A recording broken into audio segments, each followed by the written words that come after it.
జరుపుతున్నారు. అది మా హస్బెండ్కి వెళ్ళి అది లైవ్గా మీకు ఎలా చేస్తున్నారు ఏంటనేది మీకు ఇందులో చూపించారు.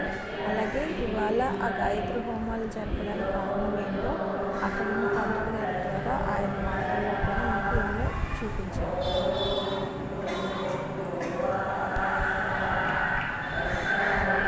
గాయత్రి పూజలు ఎలమంచిల్లో అవుతున్నాయి.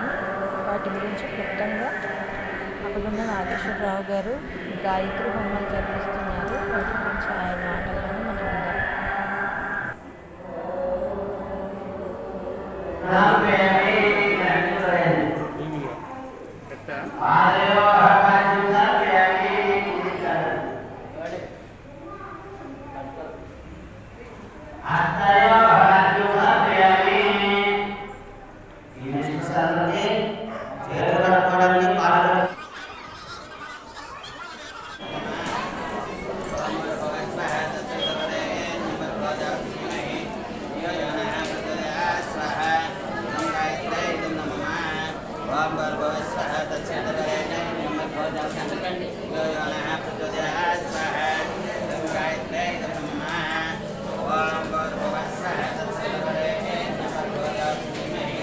చెప్తారా?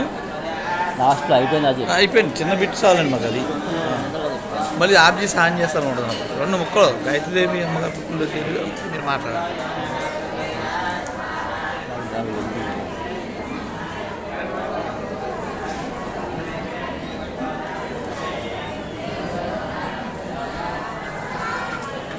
ఇంకా మాట్లాడండి. అందరికీ నమస్కారం. జై గురుదేవ్. అందరికీ నమస్కారం. మీరు అడుగుచున్నాను చెప్పండి.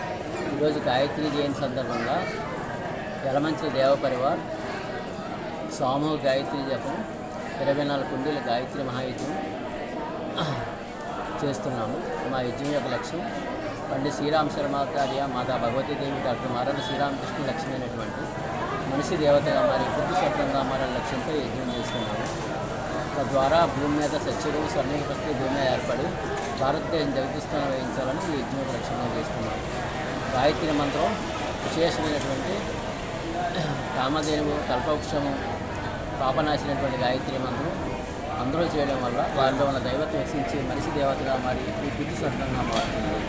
యజ్ఞం వల్ల సమస్త సృష్టిలో ఉన్నటువంటి వాతావరణ కాలుష్యంతా తీవేయబడి అందరికీ ఆయుష్వర్యాలు ఆత్మధైర్యాలు ఆత్మప్రకాశం ఉజ్వల భవిష్యత్తు లభిస్తుంది.